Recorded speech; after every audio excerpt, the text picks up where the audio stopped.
بسم اللہ الرحمن الرحیم۔ بابر نے کابل اور غزنی کو فتح کرنے کے 20 سال کی طویل مدت کے بعد دہلی کا رخ کیا۔ جس وقت بابر نے دہلی کا ارادہ کیا، اس وقت وہ کابل، غزنی اور بدخشاں و قندھار جیسے اہم مقامات پر حکمران تھا۔ بابر خود تزک بابری میں ہندوستان پر اپنے حملے کے بارے میں لکھتا ہے کہ میں نے 910 ہجری میں کابل فتح کیا۔ اس وقت مجھے یہ خواہش تھی کہ ہندوستان پر حملہ کر کے اسے فتح کر لوں، لیکن کبھی تو عمرا نے حوصلہ نہ بڑھایا اور کبھی بھائیوں کی دشمنی رکاوٹ بن گئی۔ اللہ نے یہ دونوں رکاوٹیں بالآخر دور کر دیں اور کوئی ایسا سردار باقی نہ رہا جو میرے قبیلے کی تعمیل میں روڑے اٹکا سکتا۔ سال 1505۔ بابر اس غرض سے 1505 عیسوی میں ہندوستان کے شمالی علاقوں پر حملہ کر دیا۔ یہ اس کا پہلا حملہ تھا۔ وہ پشاور اور کوہاٹ کے راستے سے ہوتا ہوا دریائے سندھ کے ساتھ ساتھ ڈیرہ غازی خان تک گیا۔ سال 1519۔ ہندوستان پر دوسرا حملہ۔ 1519 عیسوی میں دوبارہ برِ صغیر کا ارادہ کیا اور دریائے سندھ عبور کر کے پنجاب کے اہم مقام بھیرا پر قبضہ کر لیا اور وہاں کے باشندوں سے تخت و تاراج کے عوض 4 لاکھ شارخی، جو اس عہد کا ایک سکہ تھا، کا مطالبہ کر دیا، جہاں سے اس نے اپنے ایلچی مولانا مرشد کے ساتھ ابراہیم لودھی کو پیغام بھیجا کہ وہ پنجاب کے علاقوں سے دستبردار ہو جائے، کیونکہ ان علاقوں کو میرے آباء و اجداد نے کئی مرتبہ فتح کیا ہے۔ لہذا دہلی کے بادشاہ کو چاہیے کہ جنگ سے اعتراض کرے اور اپنے ایسے تمام دعووں سے دستبردار ہو جائے۔ یہاں اس نے چناب تک کے علاقوں کو فتح کر لیا اور ان پر حسن بیگ کو حاکم مقرر کر کے گکھڑوں کی سرکوبی کے لیے بیر حالہ کا قلعے کا محاصرہ کر لیا۔ گکھڑ قلعہ بند ہو گئے۔ جو ہی گکھڑ قلعہ سے باہر نکلے تو مغل سپہ سالار دولت بیگ نے انہیں عبرتناک شکست دی۔ بابر نے یہاں محمد علی کو اپنا قائم مقام مقرر کیا اور خود کابل روانہ ہو گیا۔ سال 1519۔ ہندوستان پر تیسرا حملہ۔ اس سال کے آخر میں لاہور کو فتح کرنے کے لیے بابر نے ہندوستان پر ایک اور حملہ کر دیا۔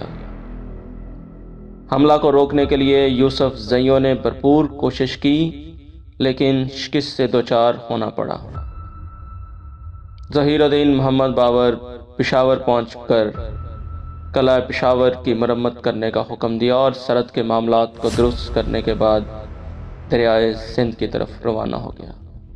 اسی دوران اس کے پاس خبر پہنچی کہ کاشغر کا بادشاہ سلطان سید بدخشاں پر حملہ آور ہو گیا ہے۔ بابر واپس جانے پر مجبور ہو گیا اور اپنے ایک رشتہ دار جرنیل سلطان محمد مرزا کو 4000 گھڑ سواروں کے ساتھ ہندوستان کے معاملے کو سلجھانے کے لیے چھوڑ کر خود واپس ہو گیا۔ سال 1520 عیسوی کو بابر افغانوں کی سرکوبی کے لیے دوبارہ ہندوستان پر حملہ آور ہوا۔ حاکم سیالکوٹ نے اطاعت قبول کر لی اور جنگ کے اثرات اور لوٹ مار سے بچ گیا، لیکن سید پور کے شہریوں نے مقابلہ کرنے کی ٹھانی اور قتل و غارت سے نہ بچ سکے۔ جو بچے انہیں غلام بنا لیا گیا۔ اسی دوران بابر کو کابل پر اور قندھار کی طرف سے حملہ کی اطلاع ملی۔ وہ واپس وطن لوٹ گیا، جہاں پہنچ کر اس نے حملہ آور کے سرغنہ شاہ بیگ ارغن کو نہ صرف باہر نکال دیا بلکہ قندھار کو بھی تسخیر کر لیا۔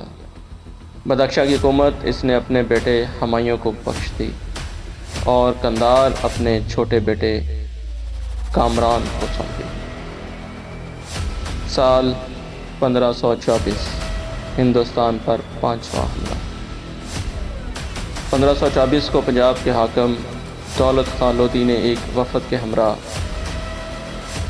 کابل میں بابر سے ملاقات کر کے اسے پنجاب آنے اور اسے تسخیر کرنے کی دعوت دی اور کہا کہ آپ کو لاہور کی طرف پیش قدمی کر دینی چاہیے کیونکہ حالات آپ کے حق میں ہیں اور اس سے اچھا موقع شاید پھر کبھی دوبارہ نہ آ سکے، لہذا کسی قسم کی تاخیر آپ کے لیے مناسب نہ ہوگی۔ دریں اثناء دہلی کے بادشاہ نے دولت خان لودھی کی نیت پر شک کرتے ہوئے اسے لاہور کی حاکمیت سے معزول کر دیا۔ وہ بلوچوں کے پاس پناہ گیر ہو گیا۔ بابر اپنے لشکر کے ہمراہ پنجاب کی طرف روانہ ہو گیا۔ راستے میں گکھڑوں کے علاقے سے گزرا تو پنجاب کے شاہی جرنیلوں بہار خان لودھی، مبارک خان لودھی اور حسین خان لودھی نے اپنی فوجوں کے ہمراہ اس کا راستہ روکنے کے لیے زبردست جنگ لڑی۔ بالآخر بابر کی فوجوں نے زبردست مقابلے کے بعد شاہی فوجوں کو شکست دی جو بھاگنے پر مجبور ہوئیں۔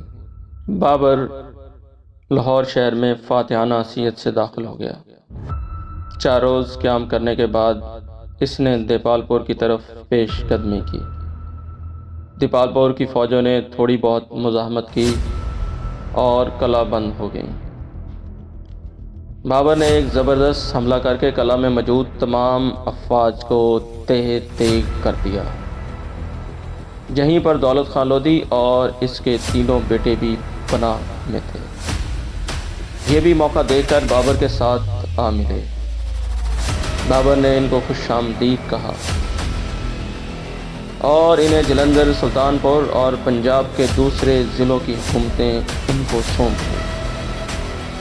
تھوڑے عرصے کے بعد دولت خان لودھی بابر کا ساتھ چھوڑ کر اپنے اہل و عیال کے سمیت پہاڑوں کی طرف فرار ہو گیا، جس کی وجہ سے بابر کو مفادات کو ایک بہت بڑا دھچکا لگا اور وہ یہ سوچنے پر مجبور ہو گیا کہ ہندوستان میں مزید رہنے کی بجائے اسے واپس کابل لوٹ جانا چاہیے۔ بابر کابل واپس روانہ ہو گیا اور مفتوحہ علاقوں کے انتظام و انصرام کے لیے میر عبدالعزیز کو لاہور کا حاکم، گوکل تاش کو سیالکوٹ اور محمد علی تاجر کو کلانور کا حاکم مقرر کرنے کے بعد خود کابل کی طرف لوٹ گیا۔